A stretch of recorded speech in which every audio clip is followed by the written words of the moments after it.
সচিবালয়ে গত রাতে ভয়াবহ আগুন লাগছে মধ্যরাতে।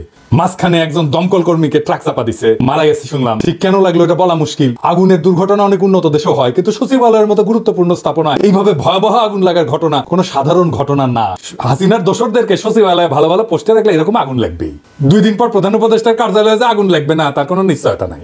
যাই হোক, আগুন শুধু এই সচিবালয়ে লাগেনি, এখান থেকে 3 কিলোমিটার দূরে সচিবদের বাসভবন, সেই বাসভবনগুলোর মধ্যে ভবন 71 সেখানেও আগুন লেগেছে গতকাল রাতেই। আপনারাই প্রশ্ন করেন এখানে থেকে আগুন ওইখানে যাইতে পারে কিনা। 3 কিলোমিটার দূরে 2 জায়গায় আগুন লাগছে, কিন্তু আপনারা কি এই তথ্য পেয়েছেন? পান নাই। আবার এইখানেও দেখেন 2 পাশে আগুন লাগছে। এক পাশে আগুন লাগলে আরেক পাশ থেকে নিভান যায়, 2 পাশে আগুন লাগলে কেমনি নিভাবেন বলেন? এগুলো খুবই গুরুত্বপূর্ণ বিষয়। সাধারণ মানুষ আগুন দিয়েছে, আপনি যাইতে পারবেন? আমি যাইতে পারবো? যাইতে পারে সাধারণ মানুষ সচিবালয়ে? যাইতে পারে না। যারা ভিতরে যাইতে পারে তারা এই ঘটনা ঘটাইছে।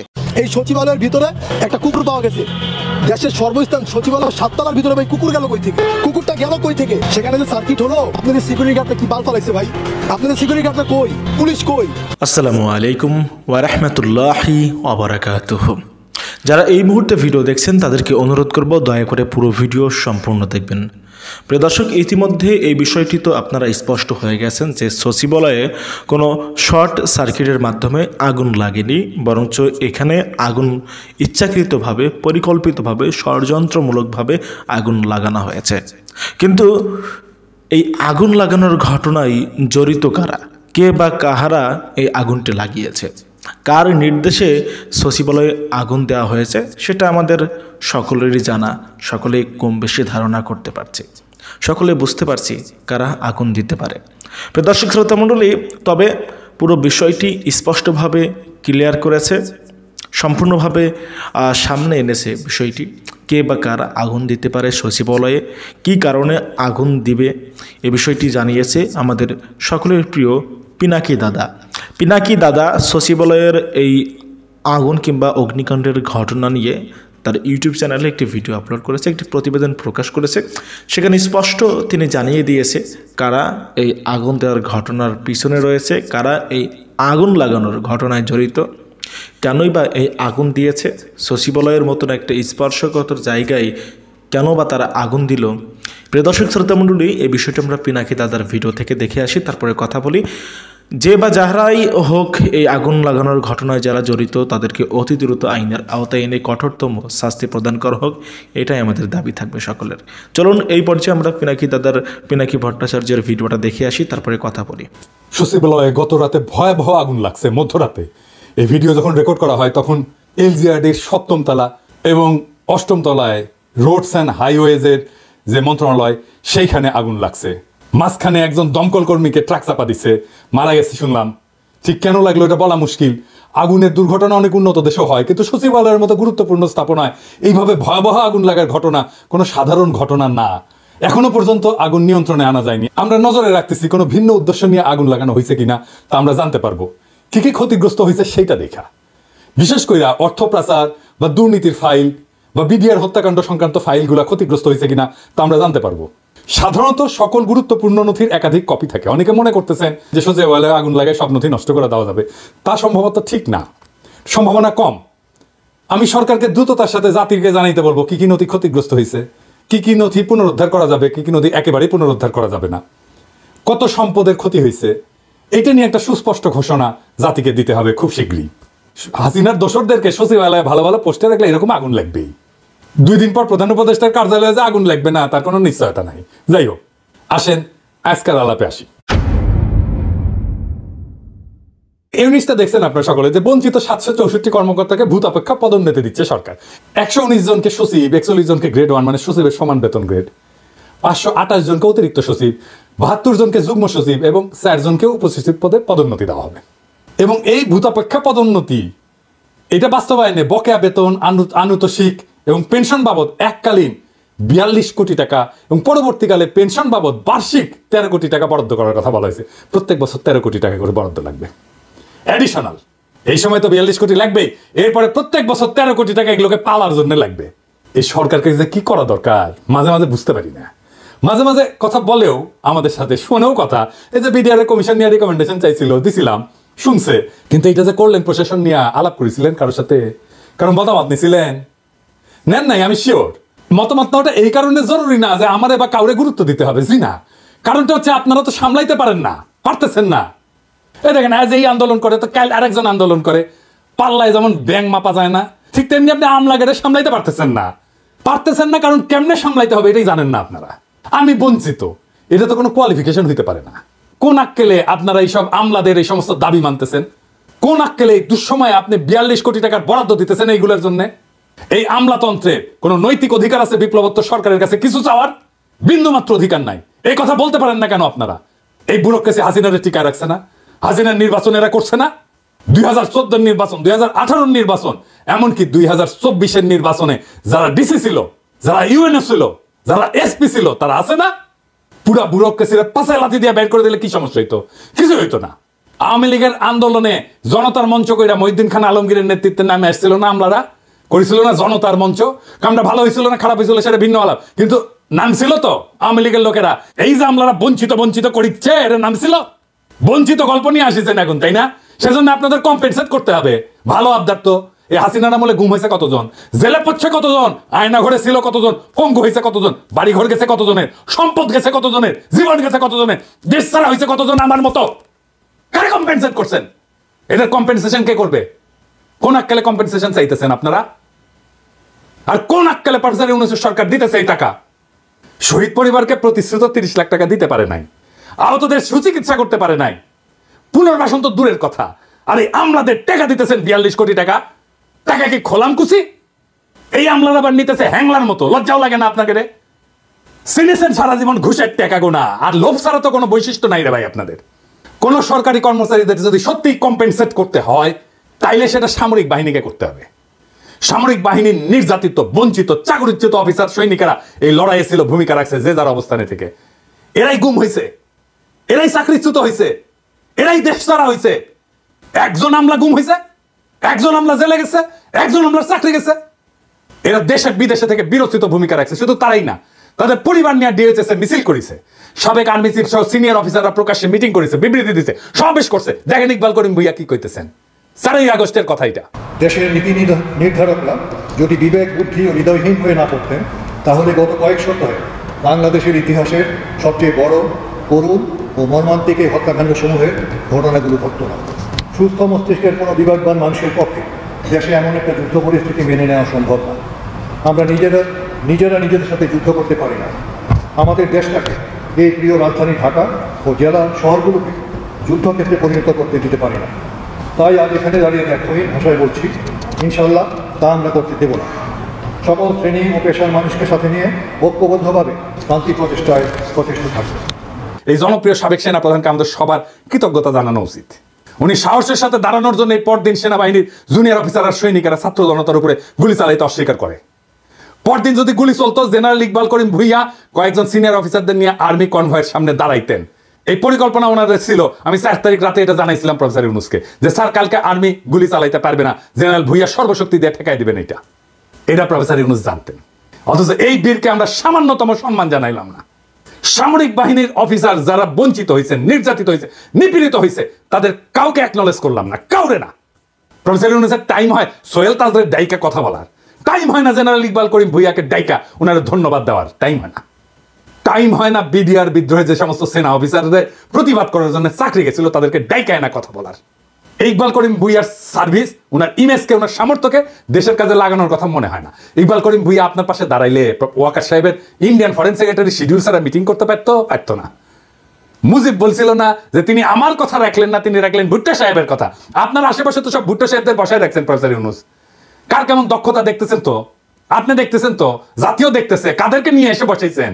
না আছে রাজনৈতিক ক্ষমতা, না আছে পাবলিককে মোবিলাইজ করার ক্ষমতা, না আছে লিডারশিপ স্কিল, না বলতে পারে কথা, না আছে জনপ্রিয়তা, না আছে মেধা, না আছে রাষ্ট্র চালানোর জন্য ন্যূনতম যোগ্যতা এবং দক্ষতা। তাও এগুলোর আশেপাশে রাখিছেন কেন? এই আমলাগুলোর একদিন দাবরানি দিলে দ্বিতীয় দিন দাবি দেওয়া নিয়ে আসতো না, কিন্তু দাবরানি দেওয়ার সেই মানুষটা নাই আপনার পাশে। কি কইয়া দাবরানি দিতে হয় সেটাও জানেন না। ওদের এই আর্গুমেন্ট দেওয়ার কেউ নাই যে বলবে তোমাদের বিন্দুমাত্র নৈতিক অধিকার নাই, বঞ্চিত বলে দাবি করে নিজের বৈষয়িক লোভকে চরিতার্থ করার। কিছুই করো নাই তোমরা, করছো তোমরা এই রেজিমকে হটাইতে কিছুই করো নাই। এটা খড়ের টুকরা ভেঙে 2 ভাগ করো নাই। তাও তোমাদের জন্য জনগণের 42 কোটি টাকা খরচা হবে। এটা কে বলবে? যাদের ডাইকায় না আপনি প্রশাসন সাজাইছেন তারাই তো বলবে। নাকি আমরা কয়া দিব? আর রাষ্ট্রীয় সম্পদে 42 কোটি টাকা তো আপনার বাপের জমিদারির টাকা না রে ভাই, যেভাবে বিলাইবেন। মুক্তিযুদ্ধের পরে ঠিক একই জিনিস হয়েছিল, কে কিভাবে কোনটা দখল করবে তার প্রতিযোগিতা। ফলাফল তো আমরা দেখেছি, তাই না? এরকম একটা ল্যাংরা খোড়া রাষ্ট্র পাইছি। এইরকম একটা বিপ্লব হলে এত মানুষ রক্ত দিল, এত ছাত্র রক্ত দিল, আপনি নিজেই বলছেন ছাত্ররা আপনাদের ক্ষমতায় বসেছে, কি করতেছেন তাইলে? হাসিনা শাসনের বেনিফিশিয়ারিরা কে কিভাবে কোথায় জায়গা করে নেওয়ার চেষ্টা করতেছে আমরা দেখতেছি, সব দেখতেছি। হাসিনা সরকারের বেনিফিশিয়ারিদের সাবধান করে দিয়ে বলতে চাই, করে কমে খাইতেছেন এমনি খান। রাষ্ট্রের রিসোর্স, রাষ্ট্রের গুরুত্বপূর্ণ ব্যক্তিদের আশেপাশে যাইবেন না, কোনো আলগা সুবিধা নেওয়ার চেষ্টা করবেন না। আপনাদের তো ভদ্রভাবে বললে বুঝেন না, শুনেন না। লোভ তো দুই চোখ ভরা চকচকা লোভ। মায়ের বুঝেন, মায়ের মায়ের মায়ের ভার্চুয়াল মায়ের না, একদম লাঠি দিয়া মায়ের বেদম পেটানো হবে, একদম ধরে রাস্তায় ফেলে পেটানো হবে। ওইটা করতে পারবো আমি, ওইটা করা হবে, কেউ বাঁচাইতে পারবে না। আগে থাকতে সাবধান হয়ে যান। আমি আর ইলিয়াস বলছিলাম শহীদ পরিবারদের প্রতিশ্রুত 30 লক্ষ টাকা দিয়ে দিবেন, 2 মাস সময় দিছিলাম। আজকে আবার মনে করাই দিলাম প্রফেসর ইউনূসের সরকারের। এই প্রসঙ্গে আজকে আমার ফাইনাল আলাপ। জুলাই আগস্ট বিপ্লবের আহত আর শহীদ পরিবারের দায়িত্ব আর পুনর্বাসন নিয়ে আপনাদের দীর্ঘসূত্রিতার পরিকল্পনাহীনতা ক্ষমাহীন পর্যায়ে পৌঁছেছে। আপনাদের না আছে পরিকল্পনা, না আছে উদ্যোগ, না আছে সেন্সিটিভিটি। আমি সুইডেনেও জুলাই ফাউন্ডেশনের জন্য অনুদান দেওয়ার ব্যাপারে ক্যাম্পেইন করে আসছি। আপনারা যদি কাজটা শুরু করার আগে আলাপটা করতেন, তাহলে আরো ইনোভেটিভ আইডিয়া, সৃজনশীল আইডিয়া দিতে পারতাম। ওইটা তো করবেন না। আমাকে তো মানুষ বলে মনে করেন না, বিপ্লবের স্টেক হোল্ডার বাদ দেন, মানুষ বলেই মনে করেন না আপনারা। আমাদের সমাজের একটা শক্তি আছে, সেই শক্তিকে কাজে লাগাইতে হইতো, সেটা করলেন না, শুনলেনও না কিভাবে এটা করা যায়। এখন পারতেছেন না, না পারতেছেন চিকিৎসা দিতে আহতদের, না পারতেছেন শহীদদের পরিবারদের পুনর্বাসন করতে। আমি নিজে ব্যক্তিগতভাবে 2টা পরিবারের দায়িত্ব নিছি, আনাসের পরিবার আর রাখির দায়িত্ব নিছি বাবা হিসাবে। আনাসের বাবা একটা সম্মানজনক চাকরি করতেছে, রাখি এখন চাকরি করতে পারবে না কারণ ওর বাচ্চাটা ছোট, তাই আমি ওর পুরা পরিবারের দায়িত্ব নিছি। রাখি আগের বাসায় আছে, বাসা ছাড়তে হয় নাই, টাকার অভাবে ওর গয়না বন্ধক দিয়া টাকা ধার করছিল 3.5 লাখ টাকা, সেটা ছাড়াই আনছে ও টাকাটা শোধ দিয়া। ওর পরিবারের সকল খরচ আর সন্তানের লেখাপড়ার দায়িত্ব আমার।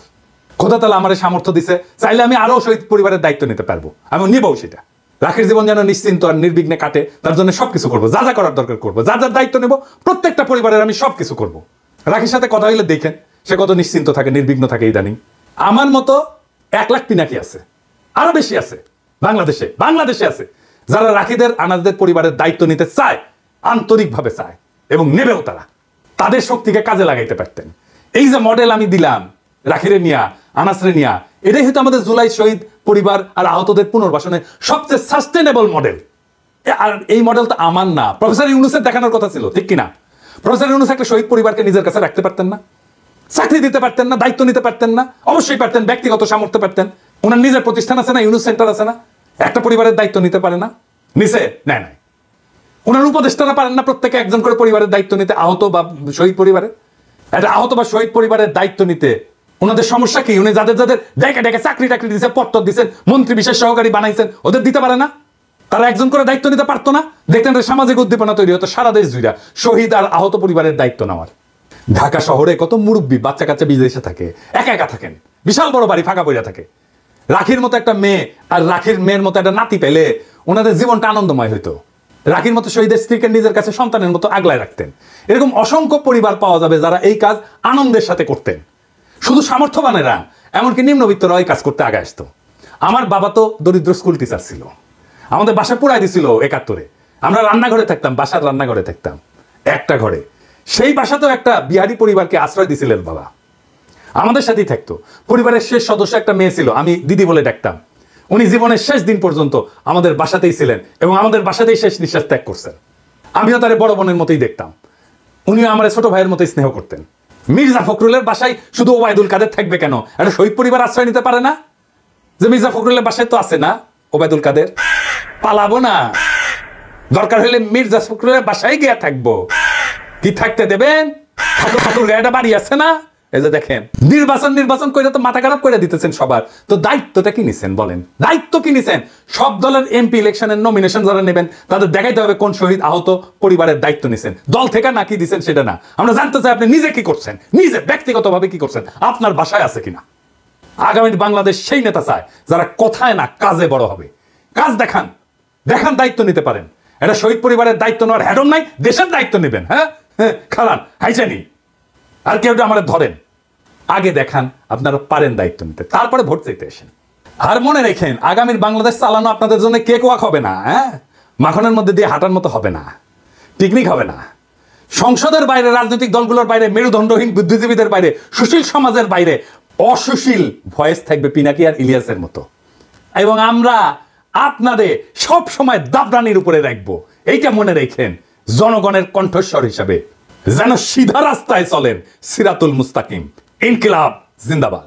দেখেন, আপনাদেরকে তথ্য দেই, আগুন শুধু এই সচিবালয়ে লাগেনি।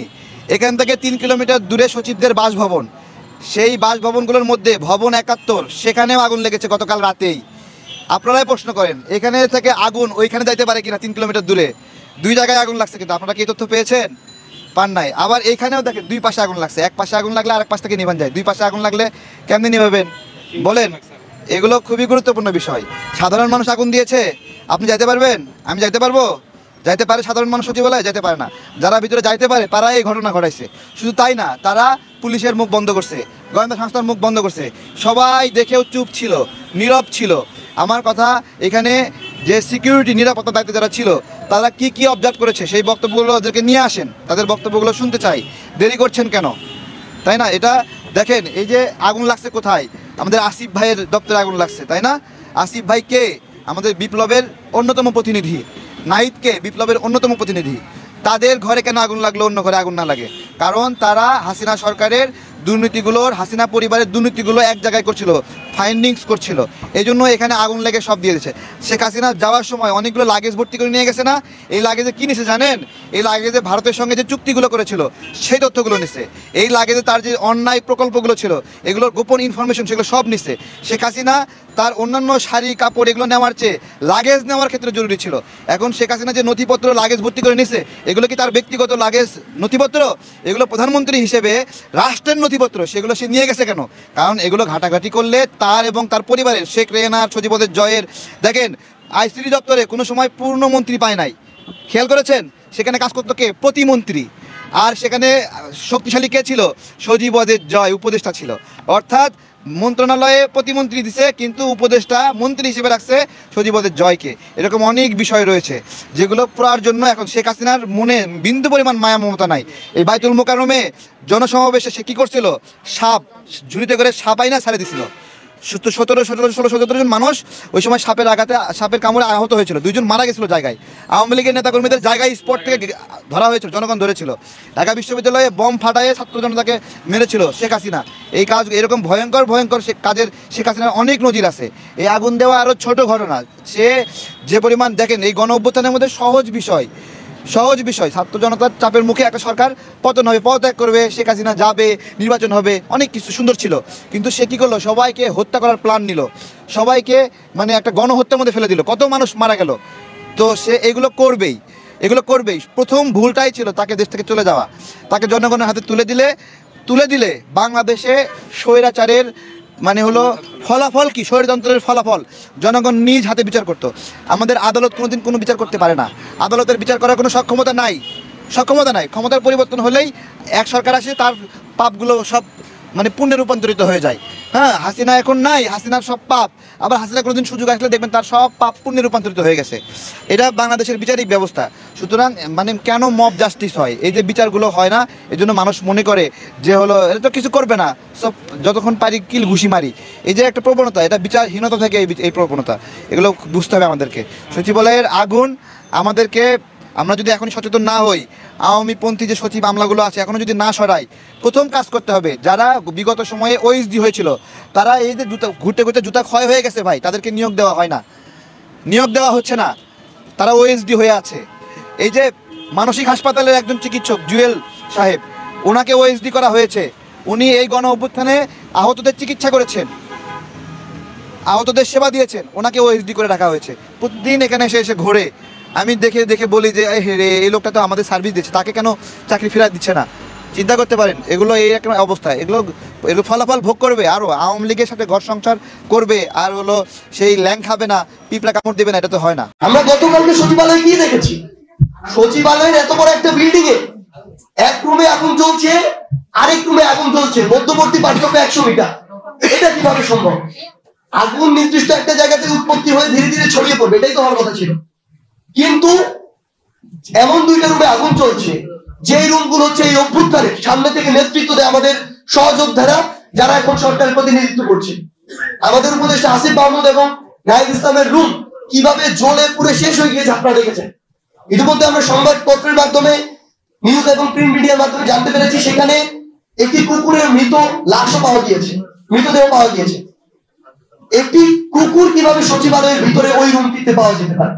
তো এখানে আর অন্য কোনো চক্রান্ত আছে কিনা, ষড়যন্ত্র আছে আমরা নিশ্চিত, কিন্তু এটি কি পরিসরে ছিল, কিভাবে দেশকে অস্থিতিশীল করার পায়তারা চলছে, সেটিও আমাদের ঐক্যবদ্ধভাবে পর্যবেক্ষণ করতে হবে এবং প্রতিহত করতে হবে। এখন আমরা যদি নিজেদের ভিতরে একটা যৌক্তিক সমন্বয় বিভাজন শুরু করি তাহলে এইভাবে সুযোগ দিবে। কিন্তু আমাদের জায়গা থেকে আমরা স্পষ্ট করে বলি, সচিবালয়ে যে আমলারা ছিল এদের একটা বড় অংশ খুনি হাসিনাকে ওই চেয়ারে বসিয়ে রেখেছিল। এদের একটা বড় অংশ সকল অন্যায় অপকর্মকে বিগত 16 বছর ধরে বৈধতা দিয়েছে। এদের একটা বড় অংশ বাংলাদেশের সরকারি অফিসগুলোতে খুনি হাসিনার পারিবারিক যে তন্ত্র সেটি চালিয়েছে। আমরা আমাদের জায়গা থেকে মনে করি এই সরকারি অফিসগুলো তো দলীয় অফিস ছিল না, কিন্তু আপনি দেখবেন প্রত্যেকটা সরকারি অফিস দলীয় অফিস হয়ে গিয়েছিল। কিভাবে? রেফারেন্সের ভিত্তিতে, স্বজনপ্রীতির ভিত্তিতে, ক্ষমতার অপব্যবহারের ভিত্তিতে, ওই গোপালগঞ্জ ইজমের ভিত্তিতে, গণভবন ইজমের ভিত্তিতে। আমরা আমাদের জায়গা থেকে যে জিনিসটা মনে করি যে আমলাতন্ত্রে এতদিন ধরে আসলে বিপ্লবীরা এবং সরকারে যারা আছে তারা তাদের জায়গা থেকে অনেকটাই সুশীলতা দেখিয়েছে। এগুলো বিপ্লবের পরবর্তী সময়ে দেখা যে কোনোদিন প্রাসঙ্গিক হতে পারে না, এগুলো দেখানো, সেটির প্রমাণ হচ্ছে গতকালকের এই আগুন। আমরা দেখেছি 4ই অগস্টেও সচিবালয়ে নিজের অফিস বাদ দিয়ে সেখান থেকে বের হয়ে বিভিন্ন জায়গায়, সচিবালয়ের সামনে বলেন, পল্টনে বলেন, প্রেস ক্লাবের সামনে বলেন, বিভিন্ন জায়গায় কিছু তথাকথিত আমরা নামক দাস, শেখ হাসিনার কিছু দালাল স্লোগান দিয়েছে খুনি হাসিনার পক্ষে। তারা এখন সচিবালয় অফিস করে। তো তারা যখন 4 অগস্টে এই কাজ করে সচিবালয় অফিস করে, আপনার সচিবালয় নিরাপদ কিভাবে থাকবে? আমরা আমাদের জায়গা থেকে মনে করি এই অন্তর্বর্তীকালীন সরকারের এখন এই অভ্যুত্থান এবং বিপ্লবের স্পিরিটকে ধারণ করে ওইভাবেই পদক্ষেপ নেওয়া উচিত। এখানে হয় সাদা না হয় কালো, মধ্যবর্তী কোনো জায়গা নেই। যারা বিগত 16 বছর ধরে এভাবে এত প্রত্যক্ষ এবং পরোক্ষভাবে মানুষের উপর জুলুম করলো, নির্যাতন করলো, নিপীড়ন করলো, তাদেরকে যদি আপনি একটি চেয়ারে বসিয়ে রাখেন, ওই চেয়ারের যে রেসপন্সিবিলিটি, ওই রেসপন্সিবিলিটির সাথে দেশের হাজার হাজার লক্ষ লক্ষ মানুষের সেবা সম্পৃক্ত, সেটা তো কোনোদিন সুষ্ঠুভাবে পাওয়া সম্ভব নয়। এবং ওই চেয়ারগুলোকে ব্যবহার করে দেশের সচিবালয়ের ভিতরে থেকে শুরু করে পুরো দেশে বিভিন্ন বিশৃঙ্খলা এখনো হচ্ছে, অপকর্ম হচ্ছে, এখনো বিভিন্ন জায়গায় দলীয় এজেন্ডা বাস্তবায়ন হচ্ছে। কার দলীয় এজেন্ডা এটা ফ্যাক্ট না, কিন্তু এটা হবে কেন এটা ফ্যাক্ট। এত বড় অভ্যুত্থানের পরে তো এজেন্ডা বাস্তবায়ন হওয়ার কথা ছিল জনগণের, রাষ্ট্রে, সেখানে এখনো কেন নির্দিষ্ট কোনো গোষ্ঠী বা দলের এজেন্ডা সার্ভ হবে? আমরা এই জিনিসটিকে স্পেসিফিক করে আমরা আমাদের মধ্যে বিভাজন ক্রিয়েট করছি। স্পেসিফিক করার প্রয়োজন নেই, যে কোনো দল হতে পারে, কিন্তু এটা যদি হয় এটা সামগ্রিকভাবে দেশের মানুষের এবং রাষ্ট্রের জন্য ক্ষতিকর। এবং আমরা চাই যে আমাদের যে তরুণ প্রজন্মের হাত ধরে এই নতুন বিপ্লব সাধিত হয়েছে এই দেশে, সেটা যেন আমরা আমাদের রক্তে, আমাদের ধমনীতে ধারণ করি এবং সেটাকে ধারণ করে যেন আমরা আমাদের কাজগুলো করি। আমাদের যেন এই সৎ সাহস থাকে, ভালোটাকে ভালো বলবো, খারাপটাকে খারাপ। এই সচিবালয়ের ভিতরে একটা কুকুর পাওয়া গেছে। দেশের সর্বস্থান সচিবালয়ের 7 তলার ভিতরে ভাই কুকুর গেল কই থেকে? কুকুরটা গেল কই থেকে? সেখানে যে সার্কিট হলো, আপনাদের সিকিউরিটি গার্ডটা কি বাল ফালাইছে ভাই? আপনাদের সিকিউরিটি গার্ডটা কই? পুলিশ কই? একজন ফায়ার সার্ভিসের কর্মীর ট্রাক চাপা দিয়ে চলে গেল। একটা রাস্তায় ফায়ার সার্ভিস দাঁড়ালে অন্য রাস্তাগুলো ব্লক করে দেওয়া হয় যেন সেখানে মানুষজন এবং কোনো আদার্স পাবলিক না ঢুকতে পারে। সেই জায়গায় কিভাবে একটা ট্রাক ঢুকলো, ঢুকে একটা ফায়ার সার্ভিসের কর্মীকে চাপা দিয়ে গেল যেন কাজটা আরো রিল্যাক্সে হয়, আরো ভালোভাবে আগুন ধরে, আগুন ধরার মাধ্যমে যেন সচিবালয় সব যত আকাম কুকাম করছেন সব ফাইল যেন পুড়ে যায়। সচিবালয় ভাই আমার বাসাও 4 সাইডের 5টা 6টা সিসি ক্যামেরা আছে নিরাপত্তার জন্য। এটা সামান্য বিল্ডিং, এই প্রেস ক্লাবের আশেপাশে 4-5টা সিসি ক্যামেরা আছে শুধু নিরাপত্তার জন্য। ক্যামেরা চলে যেতে পারে, হার্ড ডিস্ক তার চলে যেতে পারে না, হার্ড ডিস্ক তার ভিতরে থাকে না, মোবাইলের অ্যাপ থাকে। সচিবালয়ের মতো জায়গায় যেটা মোবাইল দিয়ে বাইরে থেকে প্রশাসন দেখতে পারবে যে সেখানে কি হচ্ছে, সেই ফুটেজ দেখতে চাই, কোন জায়গায় আগুন লেগেছে, কে আগুন লাগিয়েছে, এর তথ্য বের করতে এখন বিকাল 5টা 6টা বাজে, 6টা পর্যন্ত সময় লাগে না। 1 ঘন্টায় সিসি ক্যামেরা টান দিলে বের হয়ে যায় কে আগুনটা লাগাইলো, কিভাবে এত বড় একটা আগুন লাগলো। যখন সামান্য একটা তারে আগুন লাগলো সাথে সাথে ফায়ার অ্যালার্ম বেজে যায়। যে কোনো একটা ছোটোখাটো জায়গায় আগুন লাগলে ফায়ার অ্যালার্ম বেজে, অথচ বাংলাদেশের সর্বোচ্চ জায়গায় সচিবালয়ে আগুন লাগছে, এখানে কি ফায়ার অ্যালার্ম বাজে নাই? তোমাদের পুলিশ কর্মকর্তারা রাতের বেলা কি সেখানে ডিউটি করে না? আচ্ছা মনে করো তোমরা বললা যে সচিবালয়ে রাতের বেলা কেউ ডিউটি করে না, এটা আমরা মেনে নিলাম। তো রাতের বেলা যদি ডিউটি না করে, যদি সচিবালয়ে ডাকাত ঢুকে, তখন তোমরা কি করবা? আগুনের বদলে যদি ডাকাত ঢুকতো তখন তোমরা কি করতে হবে আমার বলো? যদি সেখানে আইন শৃঙ্খলা বাহিনী থাকতো, ঠিক আছে, তাহলে আগুন লাগার সাথে সাথে ফায়ার অ্যাক্সিডেন্ট যে ছোট যে গ্যাসের বোতল আছে ওটা দিয়ে তোমরা নিভাই দিতে পারো, অল্প আগুন পাস। তোমাদের এত বড় সচিবালয়, অথচ 3টা তালায় আগুন লাগলো, যে 3টা তালায় তোমরা 3 মন্ত্রী বসো, বর্তমান 3 ধান্দাবাজ একসাথে, 3 বন্ধু একসাথে ধান্দাবাজি করে বেড়াও, 3টা একসাথে বসো, একদম সিরিয়ালে 3টা একসাথে, 3টার আগুন লাগছে। এখন আসিফ মাহমুদ সজীব ভুইয়া ফেসবুকে পোস্ট করে যে আমরা আওয়ামী লীগের দুর্নীতির বিরুদ্ধে অনেকগুলো রিপোর্ট তৈরি করেছিলাম, তাদের টাকা পয়সা সেগুলো সব মনে জ্বলে পুড়ে গেছে, আমি ঢাকা আসছি। আরে বেটা, নাটক বাদ দে বেটা, আগুন লাগার আগে কেন পোস্ট করতে যে আওয়ামী লীগের বিরুদ্ধে সকল তথ্য আসছে? আগুন লাগার বিরুদ্ধে কেন ওবায়দুল কাদেরকে গ্রেপ্তার করতে 3 মাস যখন দেশে ছিল তখন কি করছস তোরা? আগুন লাগার আগে কেন তোরা আওয়ামী লীগের পার্টি নেতাদের ধরে বড় বড় নেতাদের দেশ থেকে পালানোর ব্যবস্থা করে দিচ্ছিস? আপনার এই আন্দোলনের সবচেয়ে কুখ্যাত একজন খুনি আপনার ডিবি হারুন আমেরিকায় গেছে, এটা আপনারা জানেন, ইন্ডিয়া দিয়ে যায় নাই। গত 1.5 মাস আগের ঘটনা, ডিবি কার্যালয় থেকে শোনা কথা। গত 1.5 মাস আগে তাকে বাংলাদেশের এয়ারপোর্ট থেকে পার করে আমেরিকার পাসপোর্ট দিয়ে তিনি আমেরিকায় চলে গেছেন। কিভাবে গেল তাহলে? ডিবি হারুন কিভাবে দেশ থেকে পালালো? আওয়ামী লীগের লোকজন কিভাবে এখন পুনর্বাসন করে? বৈষম্য বিরোধী ছাত্র আন্দোলনের বিভিন্ন কমিটিতে, নাগরিক কমিটিতে আওয়ামী লীগের লোকজন কিভাবে ভিড় করে? আসিফ নাহিদের গতকালকে যে আপনার সচিবালয়ে আগুন লেগেছে, কোন সেক্টরে আগুন লেগেছে জানেন? 7 নম্বর বিল্ডিংয়ে আগুন লেগেছে, সেটা হচ্ছে 7, 8, 9, 6 তলা হচ্ছে আসিফের কার্যালয়, 6 তলার একদম সোজা অপোজিটে হচ্ছে নাহিদের বসার রুম। এই জায়গাগুলোতে আগুন লাগলো। হ্যাঁ, এরা দেশের অনেক বিষয় তুলে ধরেছিল, এদের ফাইলগুলো পুড়ে গেছে, এজন্য আমরা দুঃখ প্রকাশ করি যে না, দেশের সার্বভৌমত্বর জায়গা থেকে যদি কোনো আঘাত আছে আমরা একত্রে লড়াই করব। কিন্তু আপনারা দেখেন, বিএনপি পন্থী বা বিরোধী দলীয় যেসব সচিব, যেসব আমলারা আছে, তাদের কিন্তু তারা সাইড করে তারা একটা কিংস পার্টি নামে একটা পার্টি তৈরি করছে। এই পার্টির মাধ্যমে এরা আওয়ামী লীগকে পুনর্বাসন করার চেষ্টা করছে এবং আওয়ামী লীগের থেকে টাকা টুকা খেয়ে এখন বিভিন্ন জায়গায় প্রোগ্রাম করছে। সম্মানিত বন্ধুগণ, দর্শক শ্রোতা মণ্ডলী, আপনারা দেখতে পারলেন। ব্যক্তিগত অভিমত অবশ্যই কমেন্ট করে জানাবেন আপনারা কি বলতে চান, আপনারা কি বলবেন। পিনাকি দাদার এই ভিডিওটা থেকে আপনাদের মূল্যবান ওপিনিয়ন, অভিমত কি? প্রিয় দর্শক শ্রোতা মণ্ডলী, কি বলবো বুঝে উঠতে পারতেছি না, শুধুমাত্র এতটুকুই বলতে চাই। আমাদের প্রাণ কেন্দ্র যাকে বলা হয়ে থাকে, বাংলাদেশের প্রাণ, একটা দেশের প্রাণ যেটি সচিবালয়ে, এবং সচিবালয়ের মতন স্পর্শকাতর একটা জায়গায় আজ পর্যন্ত কোনো দেশে আমার মনে হয় না এরকম ভয়াবহ অগ্নিকাণ্ডের ঘটনা ঘটেছে। এটি শর্ট সার্কিটে নয়, বরঞ্চ এটি পরিকল্পিতভাবে লাগানো হয়েছে। এটা স্পষ্ট জাতির সামনে যে পৃথক পৃথক জায়গায়, আলাদা আলাদা জায়গায়, এত দূরে দূরে 3টি স্থানে কিভাবে আগুন লাগে। শর্ট সার্কিটে তো একই সাথে 3 জায়গায় 3 স্থানে আগুন লাগতে পারে না, যেটার কোনো সম্পৃক্ততা নাই, এক জায়গা থেকে আরেক জায়গায় আগুন জ্বলছে। প্রিয় দর্শক শ্রোতা মণ্ডলী, খুবই গুরুত্বপূর্ণ একটা বিষয়, খুব গুরুত্ব দিয়ে এই বিষয়টি খতিয়ে দেখতে হবে। যারাই জড়িত থাকুক তাদেরকে আইনের আওতায় এনে কঠোরতম শাস্তি প্রদান করা হোক। রাষ্ট্রের গুরুত্বপূর্ণ তথ্য এবং নথি পুড়িয়ে ফেলা হয়েছে সচিবালয়ে আগুন দিয়ে। দুর্নীতির মুখোশ কিংবা পর্দা ফাঁস হয়ে যাবে, এই জন্য সেটা নিশ্চিহ্ন করার উদ্দেশ্যে এই আগুন লাগানো হয়েছে। ভালো থাকবেন আপনারা, আপনাদের মতামত জানাবেন। আল্লাহ হাফেজ।